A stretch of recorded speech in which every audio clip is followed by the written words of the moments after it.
Muy bien, miren, yo le dije que teníamos invitado de lujo en el día de hoy en este tapón de las 5, así que vamos a recibir al senador por la provincia de Santiago y candidato a la misma posición, Julio César Valentín, que está con nosotros. Óigalo ahí. Vámonos con su jinglecito. Qué bueno que mi pana ya está aquí. Qué bueno que me vino a visitar. Qué bueno que aquí se va a quedar compartiendo con nosotros en el tapón. Qué bueno que mi pana ya está aquí. Qué bueno que me vino a visitar. Qué bueno que aquí se va a quedar compartiendo con nosotros en el tapón. Si se lo merece, dele un aplauso a Julio César Valentín. Aplaudimos todos. de apoyo aquí. Del equipo se vio que aplaudió todo el mundo. Todo el mundo. Está frío. No aplaudan, no. Pero senador. Está frío. No aquí. aplaudan. Buenas tardes, Julio César Valentín, ¿cómo estás? Bastante bien. Acércate un poquito. Sí, acérquese, ese bojuco. Feliz de estar aquí con ustedes, con los amables oyentes de este tapón de las 5. El tapón de las Mira, 5. teníamos planeada esta visita desde hace un tiempo atrás, desde diciembre. No se pudo dar por compromisos previos, pero qué bueno que haya sido comenzando el año. Y vamos a aprovechar esta entrevista para hacerlo distinto. Vamos a conocer una parte distinta del senador de la provincia de Santiago, la parte jovial, la parte, aunque ande ensacado y con su corbata, ¿verdad? Porque usted sabe que andaba en reuniones. Sí, no, pues pero él es Popi también. no, él es Popi Guá. Popi Guá. Él es Popi Guá. Popi Guá. Él es Popi Guá.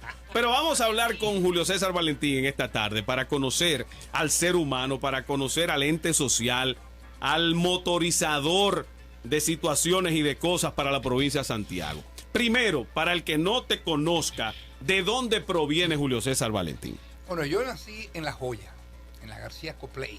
Pero de meses, 2 o 3 meses, mis padres se mudaron a Bellavista porque mi padre era comerciante, estableció un negocio allí.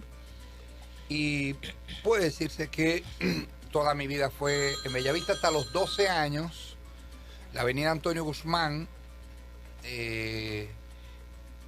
trajo consigo la construcción en el gobierno del don Antonio Guzmán, que mi casa, la casa nuestra, que era una casa inmensa, victoriana, aunque era un barrio, una comunidad pobre, pero tenía varias casas de personas, por ejemplo, la casa del general Viña, que fue ministro de, de las Fuerzas Armadas en los 60, la casa de don Polín Franco, una persona muy prestante, que fue alcalde durante muchos años cuando Trujillo. Habían varias casas victorianas a la entrada de aquel lado del puente, la famosa empanada de Pilar. Y estaba la casa nuestra, la casa del padre del ministro, que era alquilada, y de una viuda que heredó como propiedad otra casa también grande. Yo me crié en una casa con un patio muy grande en Bellavista. ¿Te criaste cómodo? Sí, era un barrio pobre, pero en el caso nuestro éramos, digamos, una franja de cierta comodidad, de una clase media baja. Mi padre tenía automóvil. Venía siendo como la franja de las mejores.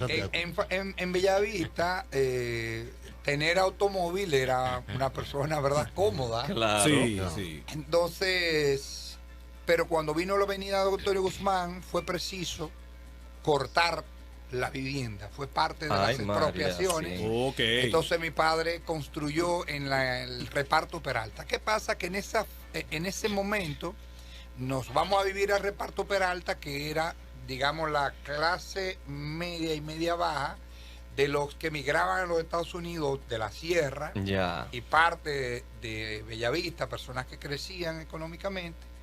Entonces, mucho viajante en esa área. Bastante. Mucho. Sin embargo, yo siempre hice mi vida política, que inicié bastante joven, es decir, en el primero del bachiller, con 14 o 15 años, a militar en los grupos estudiantiles de izquierda, y con ello también en las agrupaciones sociales, comunitarias, religiosas, populares.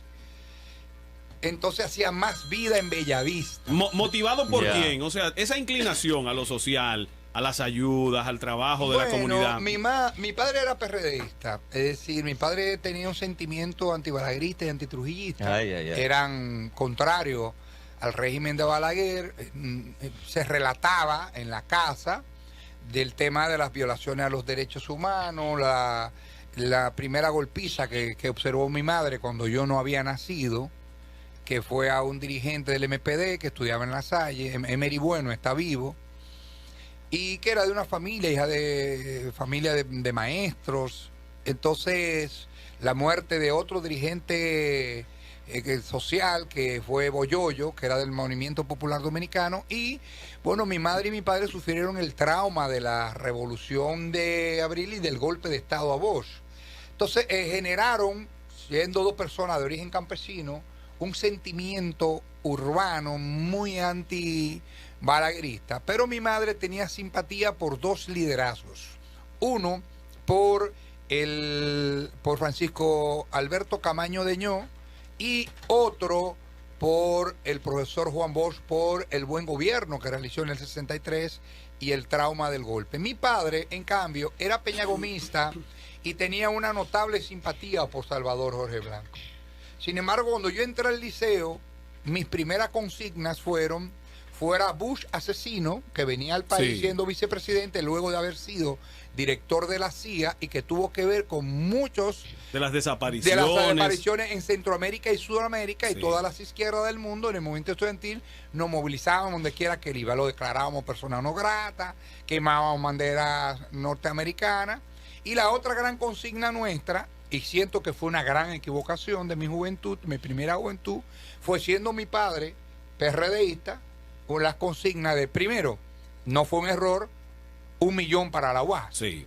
Y la otra era, se juntaron dos ladrones, Salvador y Cuervo Gómez. Cuervo Gómez fue el secretario de las Fuerzas Armadas. Me contaron eso. Y yo recuerdo, y primero no era un hombre, siento que ninguno de los dos eran dos ladrones, pero la izquierda nos colocó eso como bandera. Y la tragedia más grande de mis relatos fue una vez que ocupamos la iglesia de la Altagracia con el apoyo del sacerdote de la Altagracia. Habían apresado a un dirigente de la Fuerza Juvenil por el Socialismo, no era de mi grupo estudiantil, pero todos los grupos nos habíamos movilizado. A él lo apresaron en una movilización por el 83-84, ya estaba, no sé si había pasado la Poblada, y la consigna que instalamos fue esa: libertad para los presos, y se juntaron dos ladrones a los dos Cuervo Gómez. Cuando ocupamos la catedral, lanzamos toda nuestra consigna, se dieron dos discursos, los que tenían más liderazgo que yo, naturalmente, pero había dos compañeros, un amigo mío que estaba un año menos que yo, que era hijo de un teniente de la policía, ya te imaginas. ¡Ay, santísimo! Y yo, que era hijo de un Jorge Blanquista. Anda, metido en ese lío. Cuando estamos en el frente, que está la prensa, yo entre la prensa estoy observando al jefe del servicio secreto, que iba a comer donde mi padre. Oye, iba ahí mi madre, en lo que yo me metí. Me metiste a medio. Entonces yo bajé el tono de las consignas contra Jorge Blanco. ¿Tú podrías decir que eras inquieto o cabeza caliente en esa época? Era inquieto. Era inquieto. Sí, me gustaban las movilizaciones. O sea que tú desde la juventud tuviste esa inclinación política. Sí, tuve cierta... Primero porque la primera participación mía en política, propiamente dicha, si se quiere, fue un acto espontáneo de identificación con mi madre, pero inocente. Sí. Teníamos un primo de Tamboril, nos montamos en la Onatrate y como muchachos empezamos a gritar por el cambio sin violencia, y lo dijo Peña Gómez, que con cemento no se come, es decir, atacando a Balaguer. Sí. Era mi primo, que era más agresivo, más tigre.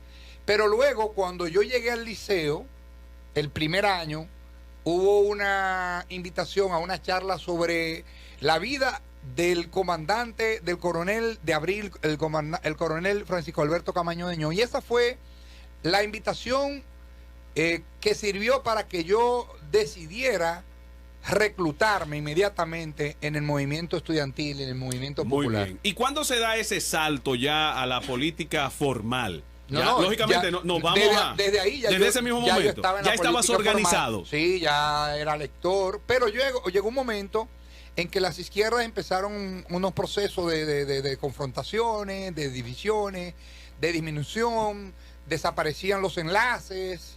Entonces empecé a recibir de parte de una profesora y de otros amigos, de amigos de la infancia, por ejemplo, Lenin Santos, de la profesora libanesa Carrasco, de profesora de historia, el periódico Vanguardia del Pueblo y la revista Política, Teoría y Acción.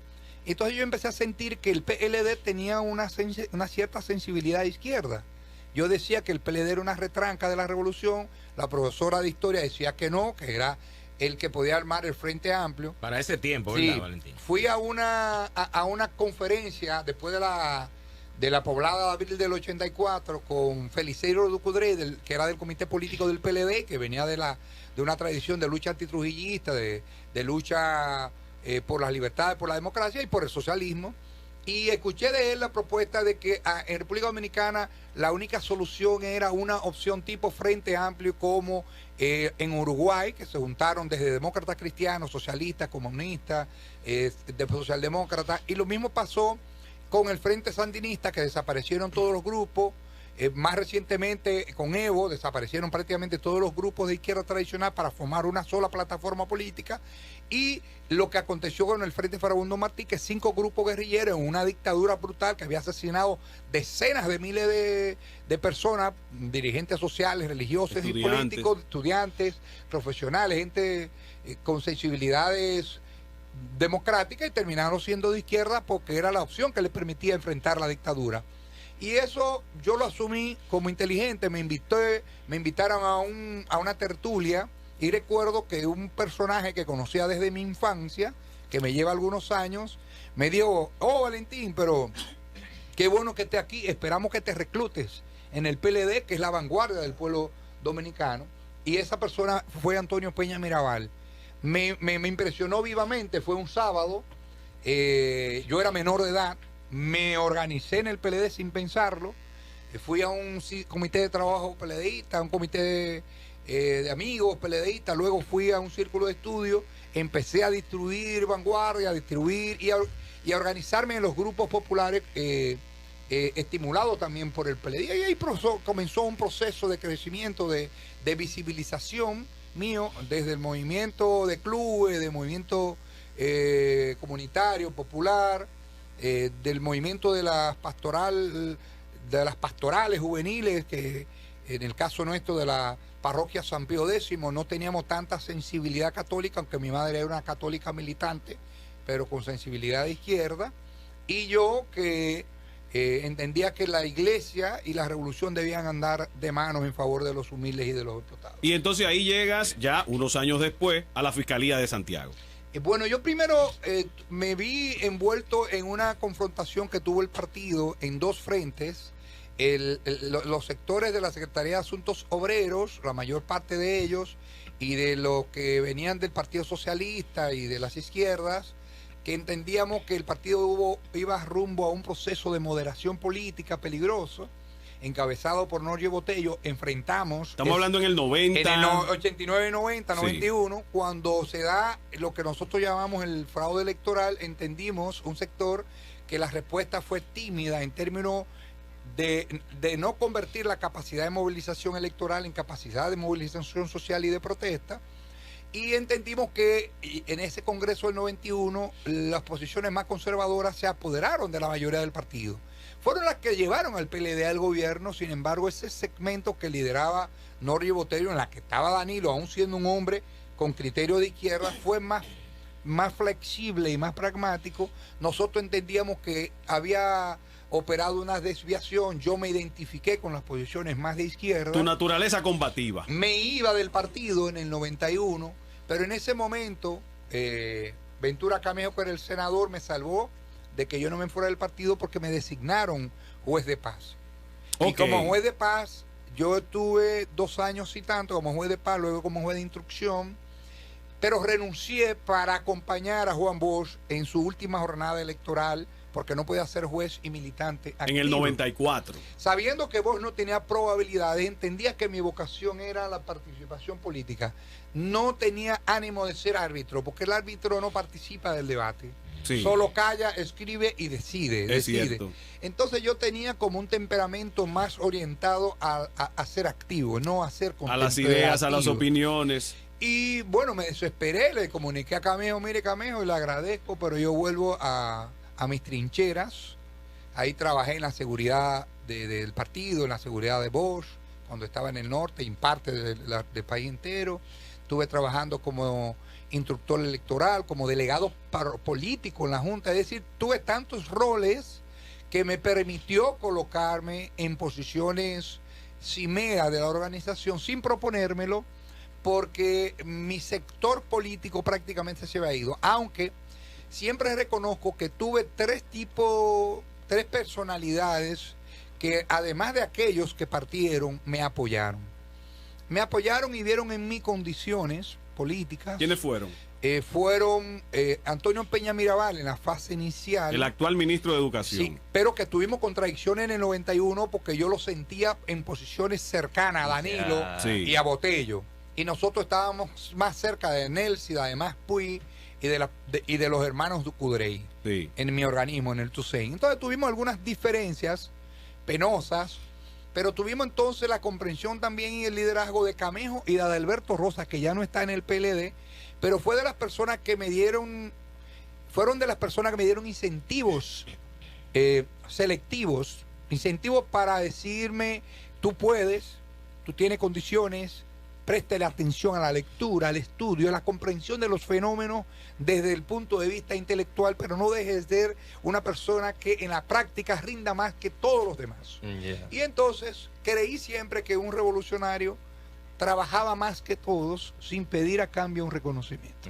Y eso me dio resultado. Nunca pensé que iba a ser diputado, ni regidor, ni senador, pero el trayecto político me fue colocando en posiciones. Y como yo entré a la política motivado por la justicia social, por la sensibilidad, por un compromiso preferencial con los más humildes, con los olvidados de la suerte, bueno, pues entendí que en cualquier escenario que me encontrase, pues que debía trabajar por servir a la colectividad. ¿Qué te hace falta? ¿Qué te hace falta, Valentín? Porque escuchándote hablar en tu actividad política, aunque tú eres un hombre muy joven, has desarrollado una intensa labor con posiciones que mucha gente quizás ni soñaría hacerlo en toda su vida. Pero ya tú, a la edad que tienes, una edad todavía joven, ya has sido regidor, diputado, senador, fiscal, juez, o sea, ¿qué te falta? Bueno, lo que me falta quizás no lo pueda recuperar, que es haber visto crecer a mis hijos. Se pierde mucho. Sí. Bueno, es que tuve una militancia tan intensa. Es decir, yo soy un producto de la Guerra Fría. Y en la Guerra Fría tú tenías que estar preparado para la clandestinidad. Para lo más importante era la militancia. Era el compromiso con las banderas colectivas. Entonces la familia mía era la humanidad. Si me necesitaban en Nicaragua, yo iba a estar. En El Salvador, yo iba a estar. Si era en Barahona, yo iba a estar. Entonces, dediqué todo mi tiempo a la actividad partidaria y yo siento que aunque mis hijos, porque quizás no conocen otros padres, dicen que yo soy un buen padre, en honor a la verdad, si me ponen a escoger, hubiera preferido haber nacido en esta era. Pero ya yo me quedé con el modelo antiguo de servir a tiempo completo. Yo vengo de la capital, yo me fui anoche a las 12 y pico de la noche, a la 1, para la capital. ¿A qué? A gestionar soluciones colectivas. Pero estoy aquí y ya saliendo de aquí, como se me suspendió algo que tenía a las 6:30, me voy, no al cine, me voy a una comunidad a escuchar una problemática que no le prometo su solución, pero sí la certeza de un representante que les escucha para encaminar soluciones. Hoy yo estuve con Angiolino Hermosén, el alcalde de Tamboril, Que está aquí. pero estuve hasta las 12:09 de la noche con el síndico de Ato del Yaque, escuchando decenas de personas con problemas colectivos. Hoy varios de esos problemas colectivos, en un encuentro con el ministro de Obras Públicas, se le van a dar soluciones. Entonces eso me otorga la satisfacción de decir, wow, yo creí que iba a morir en combate, defendiendo mis ideas y a los sujetos sociales más olvidados, pero ya el mundo cambió. Y todo tiene que ser por la vía democrática, por la vía de la participación electoral. Y desde esa perspectiva y desde esos ámbitos y medios, yo pretendo seguir tratando de escuchar para gestionar, proveer soluciones colectivas, desde un autobús a una comunidad para los estudiantes, desde una cantidad de becas, una solución a temas de salud, hasta la pavimentación de unas calles de una comunidad olvidada. Valentín, pero ¿de dónde tú sacas esa fuerza? Porque yo que he conocido parte de tu agenda, a veces no me explico cómo tú das abasto. O sea, para reunirte en Santo Domingo con un ministro, con el presidente, tomar carretera a altas horas de la noche incluso, y entonces luego al otro día desarrollar una agenda apretadísima de actividades de solamente una hora, pero con comunidades lejanas. O sea, ¿de dónde tú sacas esa fuerza? Bueno, a veces yo le decía a Angiolino, oye, me parece que me tengo que tomar un café porque ya no tengo energía, me estoy cayendo. Y voy para un programa y de ahí sigo para otra parte. ¿En qué momento tú te tomas un traguito, por lo menos? Los sábados, el macho sabe. Tranquilo. Yo por ejemplo, sí, yo no puedo rehusarme una copa de vodka o de vino. Pues yo soy un ser humano. Usted se pega como una sangrijuela como yo del podcast así pegado. Yo me pego. Y usted come picapollo y vale. Claro. Anoche cuando estaba la gente de todo el yaque, Fernando que está aquí, y me dijo, pero y usted no va a cenar antes de irse a la capital. Le digo, oye, busquen un pollo ahí al lado. Y apareció algo. No lo digo dónde fue porque después le hago propaganda. No, dígasela. Ahora pollo. No importa. Ahora pollo está seco y traiga un par de pollo horneado con casabe que engorda menos a esta hora. No te apures, y me pegué ahí y escuchaba a la gente. Ahora, senador, parece que John Fermi no se imagina que usted con esa etiqueta que anda. Pero perdón, yo voy ahora, me quito esta ropa, me pongo la ropa de combate. ¿Y qué yo hago para mitigar la jornada? Bueno, yo aprendí de José Ingeniero que el hombre virtuoso, yo trato de ser un hombre virtuoso, distinto al hombre mediocre, mientras trabaja descansa y mientras descansa trabajan. Por ejemplo, yo voy a Puñal, pero entonces me regalaron en Corozo, que estaba hace una semana, 5 gallinitas criollas. Entonces yo la mandé para Puñal. Y mientras vaya a Puñal a escuchar unos temáticas, entonces en otra parte con platanito vaya nuevo. preparado. No. O con un arrocito blanco. Con auyama y batata. ¿Qué música prefiere Julio César Valentín? A mí me gusta la salsa, me gustan la balada, me gustan los boleros cubanos, me gusta la música portuguesa, la morna de Cabo Verde, Cesárea Évora, me gusta la bachata, y ¿sabe qué me gusta? El fado portugués. Yo tuve la oportunidad también, el fado del chilote. No, ese es el FAO, John Fermi. John Fermi, ese es el FAO.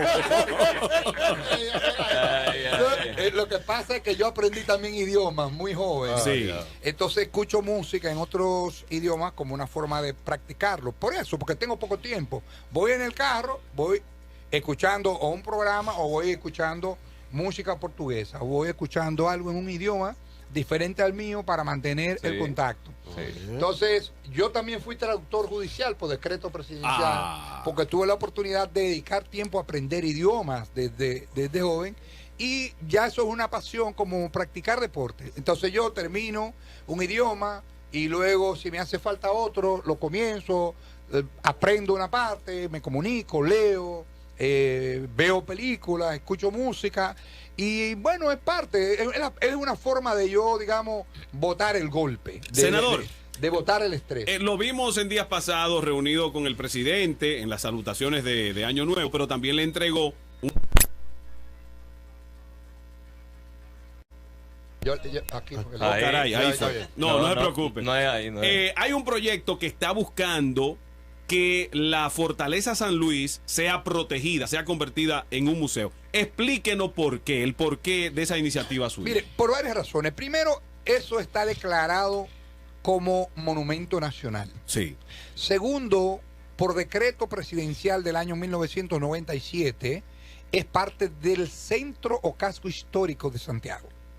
Pero, sin embargo, a pesar de valor histórico, cultural, arquitectónico, histórico bélico, patriótico de la Fortaleza San Luis, escenario de la la batalla del 30 de marzo, asociada a la independencia nacional, y a la más importante gesta o epopeya histórica, política, dominicana y bélica, que fue la guerra restauradora, desde ahí fueron expulsados el ejército imperial español después de la anexión a España, cuando la sublevación de Capotillo, que vino como una luz atacando al ejército español, se establecieron ahí y resistieron a los combatientes dominicanos restauradores, y con la táctica de la TEA de Gaspar Polanco, que incendió a Santiago, lo que fue mal visto en ese momento, pero lo que buscó fue desabastecer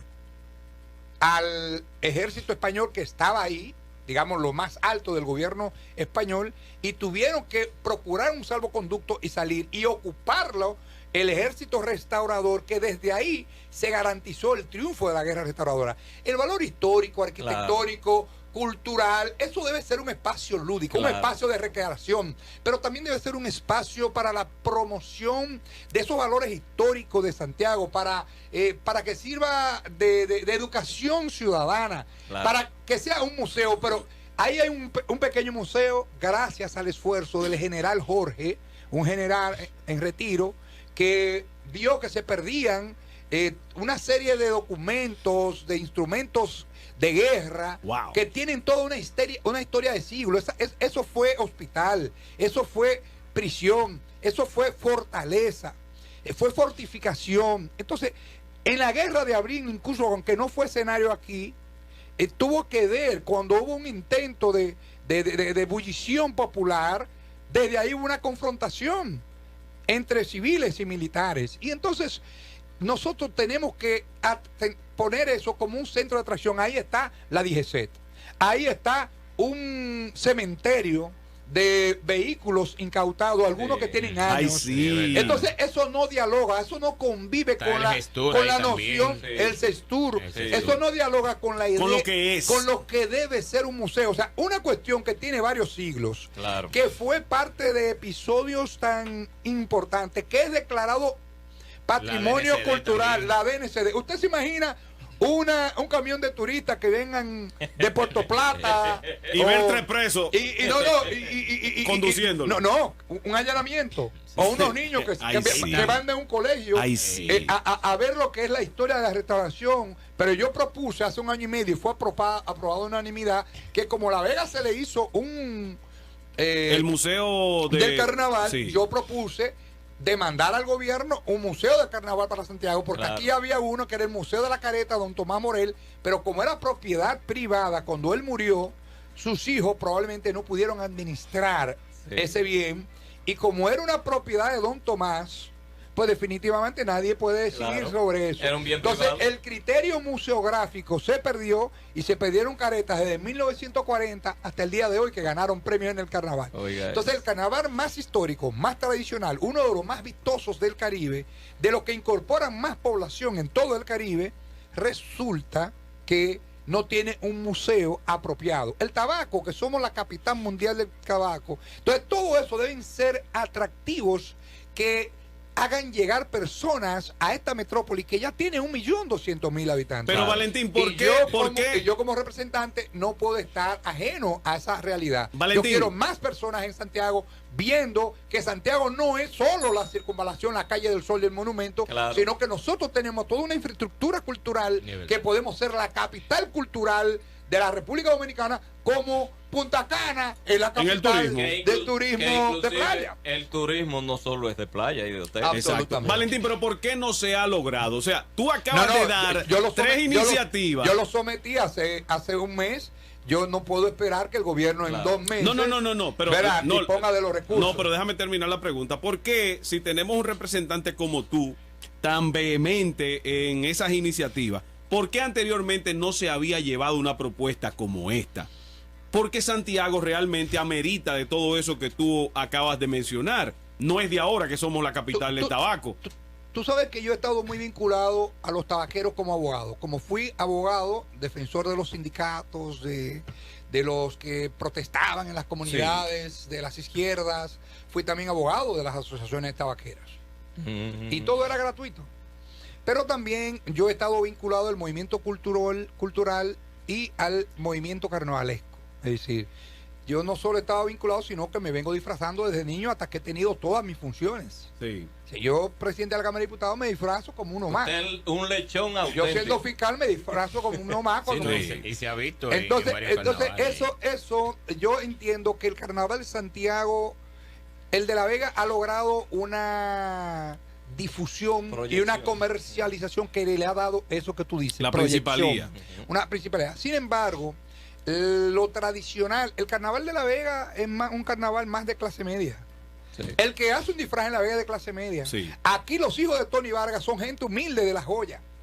Los muchachos de los Y jardines que más amplio el disfrutan, carnaval de que son de Santiago. clase media y de clase media alta, Sí. igual que los de Elegido, Sí, que sí. Rudy que hace careta, o Jesús que hacen el ensanche de Libertad, E inclusive o Momón en Bellavista, Cirolito, los o Suárez. Babán, o los muchachos del Cirolito, o los muchachos de los digamos, los Reyes de Pueblo Nuevo. Es decir, son tantos grupos y tanta diversidad social que se involucra en el carnaval, que disfruta el que está disfrazado y el que no está disfrazado. Eso le iba a decir. Que Entonces yo digo que el carnaval de Santiago debe tener, y no hay mejor espacio que tener junto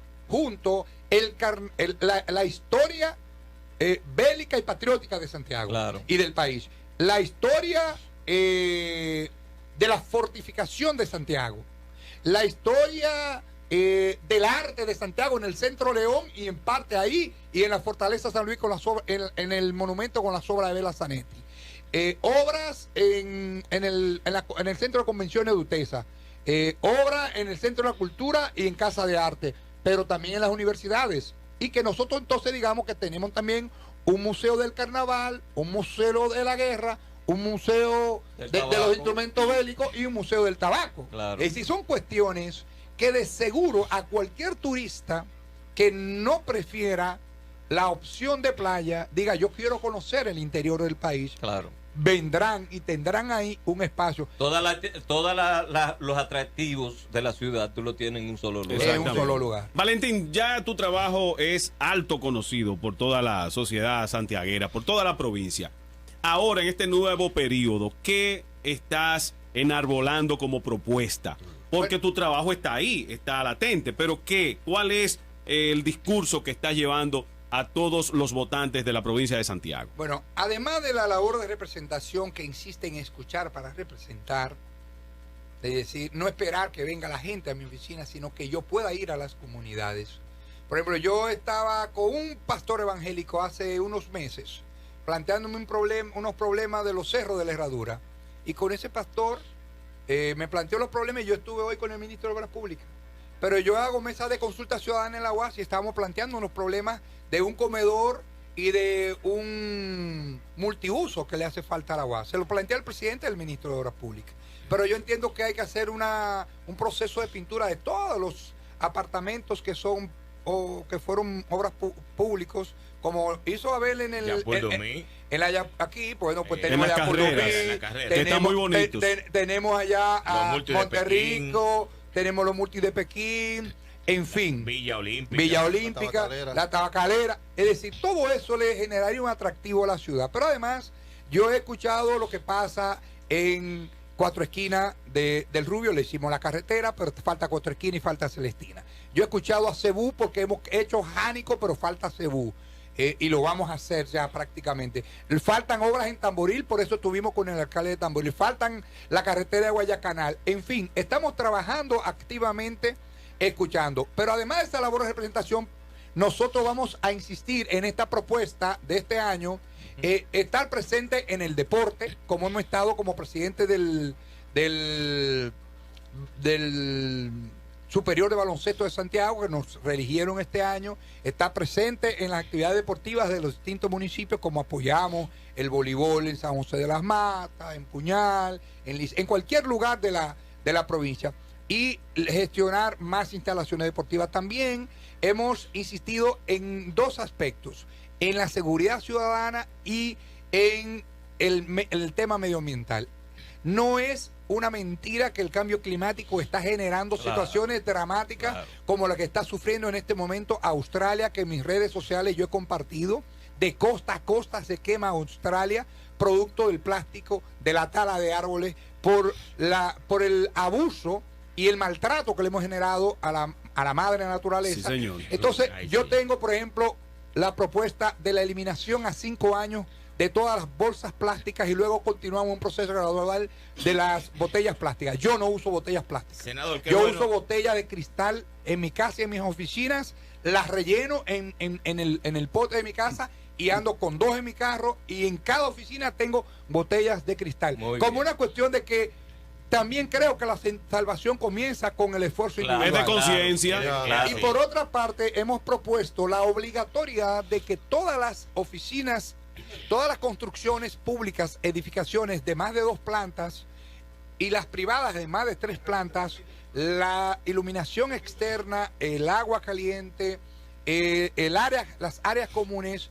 sean iluminadas a partir de energía solar o energías renovables. Muy bien. Como una forma de ir reduciendo Excelente. la emisión Sí. de carbono y con eso seguir aportando como isla. Señores, al 2050, según Naciones Unidas, el hermoso mar Caribe que nos baña y el maravilloso océano Atlántico que baña el norte de nuestras costas tendrá más plástico que especies marinas. Impresionante. Entonces, eso es una amenaza que está a 20 años, a 30 años de distancia y por tanto nosotros no podemos ser indiferentes. Entonces, como senador he iniciado una ofensiva en todo lo que tiene que ver con robustecer la agenda medioambiental desde el Congreso de la República Mira, Dominicana. Valentín, Muy bien. me acaba de llamar Pablo Grullón para que te dé un abrazo. Dice Pablo Grullón, propietario de Fuego 90, que por eso es que tú eres un Abrazo a mi senador, hermano. por cómo estás hablando. Pero también me llamó Rómulo. Rómulo me está bien. llamando. Rómulo Rómulo. Betancourt. No, ¿qué fue? Yo, Perdón, Rómulo. entonces, por Un favor. líder medio del PLD. Claro. Rómulo de Nivaje. Sí, tú sabes Dígale que a sí. Rómulo que hoy mismo el ministro dispuso el asfaltado de las calles de Nivaje, Excelente. que anoche me llamó a las 2:30, pero que me llame a las 10 de la noche. De las 10 para abajo. Senador, una Rómulo, Rómulo, preocupación. que lo llames a las 10 de la noche, Rómulo. sí. Una preocupación de la ciudad de Santiago, un problema latente que tiene esta ciudad de Santiago. Ay. Y que nosotros en estos momentos, yo estoy seguro que toda la ciudad de Santiago, todo el Cibaeño está preocupado, y es la depredación del río Yaque del Norte. Desde la oficina senatorial se está trabajando, se está haciendo algo para buscar una solución y tratar de reforestar esta cuenca del río Yaque para que esta Y la depredación no limpieza. continúe. Mira, Limpiar esto. una de nuestras primeras preocupaciones en el año 98, siendo diputado, fue cuando contemplamos que nosotros, como dirigentes comunitarios, cuando éramos chicos, sembramos toda la ribera del río Yaque, porque vino el ciclón David y hubo decenas de muertos Se lo llevó. en la ribera del río Yaque, en Bellavista, mi barrio. Pero resulta que con el tiempo fueron ocupando personas ese lugar. Nosotros sembramos de árboles lo que pudimos y salvamos una parte de la ribera. Todavía hay árboles gigantescos donde se han salvado sí. personas con el arrastre que ha generado Ya. el río Yaque. Ahora bien, ¿qué acontece? Que en una ocasión se le ocurrió a un liderazgo político equivocado autorizar la reocupación después que esas personas fueran ocupadas, fueran posesionadas en Hato del Yaque. Bueno, pues cortaron los árboles. Vino entonces el ciclón George en el 98. Ujú. Otras vidas perdidas. Y nosotros empezamos a demandar un corredor ecológico en ese lugar. Volvieron a ocupar Sí. y tumbaron un vivero y la reproducción de plantas ahí que tenía un ambientalista solitario que se llamaba Esteban, una persona muy adulta. Bueno, pues volvieron a ocupar, entonces vino Olga y Noel y yo pude ver el drama de una familia, 4 personas muertas en una casa humilde Sí. de ese lugar. Un desastre. Eso me generó un impacto tan dramático. Yo fui con Domínguez Brito. Hablamos con el ministro de ese momento, Jaime David Fernández Mirabal, y cuando el INVI quiso restaurar casas, Jaime David le metió tractores. Se hizo el corredor ecológico y entonces le instaló un cuartel de guardia, como yo venía demandando desde el 98. Entonces, yo siempre me he estado preocupando por esa parte, pero ahora entiendo que con el plan Sierra y el consejo que creó el presidente, en la que está la PEDI, que encabeza el ministro Montalvo, está el alcalde de Santiago, el alcalde de San José de la Mata, creo que tú estás, Angiolino, y otras entidades, creo que Corazán, pues están en un proyecto de mediano alcance que sé que será una solución. Además de que yo entiendo que en el plano urbano debe haber una especie de canalización del yaque para otorgarle mayor vistosidad y hermosura a ese paso histórico del yaque que configura esta ciudad, pues entiendo que hay que darle un voto de confianza a ese esfuerzo que desde esa entidad creada por el Estado Dominicano, multisectorial, donde hay actores estatales y actores sociales, pues se está trabajando en un plan agresivo y de largo alcance para darle mayor solución al drama, al tema del yaque dormilón. Muy bien, John Fermín tiene una pregunta. Vamos a ir rindiendo porque ya el senador tiene que irse, tiene otras actividades. No le guardaron nada al senador. Increíble en este programa, pero ¿qué es esto? Hay un café puesto, tráiganle el café. Ni Vamos. los que andan con usted trajeron nada, senador. No le quedó un bono de diciembre, una vaina así. Oye, un bono. No, pues así. No, dígale a esa gente, póngase a trabajar. Lo voy a anotar. Póngale a trabajar. Adelante. Yo quiero que usted me nombre. Usted sabe que soy Ciruelito. ¿Qué te nombre? Sí. Usted Ciruelito, que usted me nombre jefe de campaña allá en Ciruelito para yo pues, para darle esa circunscripción y ganamos seguro. En el tirolito yo necesito un equipo fuerte. Mira, Muy bien. cállate. Ahí está. Vamos a empezar a armar. Bueno, mándame mi pasola. Adornada. Yo no soy hombre, yo puedo caminar a pie. Y ganamos seguro. Pero mira, el ciruelito se está repavimentando y se repavimenta una parte. Hasta los patios pavimentados. Usted ve, Todo está. eso fue un esfuerzo de nosotros, tiene que decírselo a la comunidad por esta vía. Ya de que yo usted me nombre ahí con mi pasola. Lo dejo usted. Muy bien. Una petición rápida, me escriben por aquí, Sí, sí. me escriben por aquí Rapidito. de la comunidad del ensueño. Ya que definitivamente ni denunciando ni haciendo ciertas movilizaciones se ha podido hacer nada.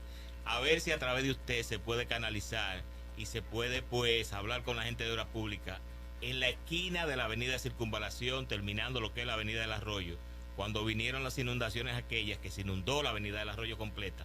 Esta parte está totalmente destruida y hay un peligro inminente en el cual la calle ya solamente le queda la mitad y eso se está derrumbando y todavía está en la hora. Eso donde está el gran hueco. Exactamente ahí mismo. Entonces me están escribiendo por aquí. Oye, me aprovecha el senador, Mira, que es una persona que puede canalizar yo cualquier vía para ver. escuché en un encuentro comunitario la demanda de esa situación, el intento, quizás bien intencionado, de Gilberto cuando era alcalde, ocasionó un entaponamiento del cauce natural de las aguas. Por quizá buscar un megaproyecto, generó la situación. Pero yo entiendo que ciertamente los residentes del ensueño tienen una válida preocupación.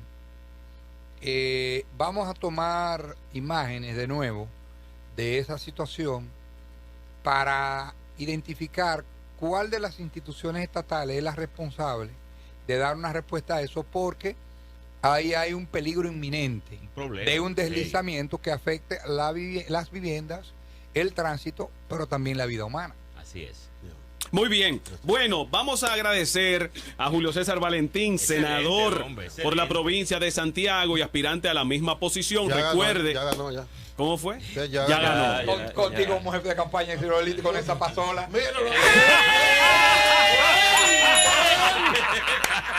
Pero tiene madre. Miren, con Julio César Valentín el tiempo se va muy rápido. Sí, Realmente sí. hemos Muy aprovechado lo más que hemos podido, pero con Valentín podríamos hablar horas y horas y podríamos seguir escudriñando en su vida personal, en lo que ha sido su labor, en lo que han sido sus aportes a la provincia de Santiago. pero esperamos tenerlo en una próxima Sí, sí. ocasión en el tapón de las 5. Valentín es como la longaniza. Que repite, Que repite. que venga, que vuelva otra vez. Yo Pero con faltan gusto, muchas cosas.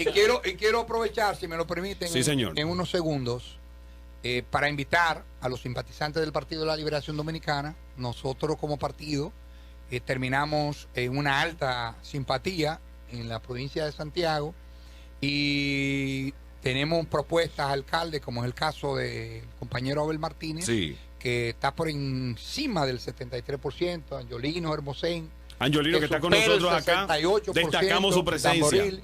Y bueno, hemos decidido ocupar las calles de Santiago.